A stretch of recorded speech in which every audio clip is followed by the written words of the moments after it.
आमच्या कापिल गावामध्ये 9 बोगस मतं लागलेली आहेत।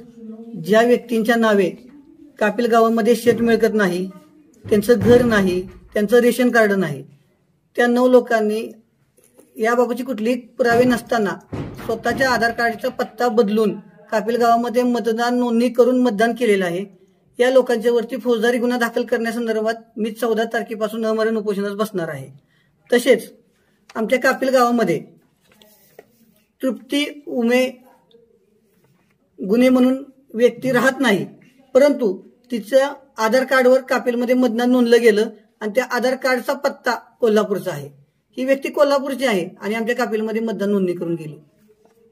शिवम विनोद कदम आणि विनोद मोहन कदम या व्यक्ती कापिल गावच्या रहिवासी नाहीत।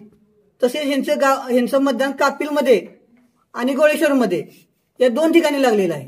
या 9 लोकांवरती बनावट डॉक्युमेंट बनवून जे फ्रॉड केलेला आहे यांच्यावरती जर गुन्हे दाखल 14 तारखेपर्यंत केले नाही प्रशासनानं, तर यामध्ये ह्या 9 लोकांच्या सकट प्रशासन जर जबाबदार असेल तर या सगळ्यांच्यावरती कारवाई करण्यासाठी मी 14 तारखेपासून अमरण उपोषणास बसणार आहे।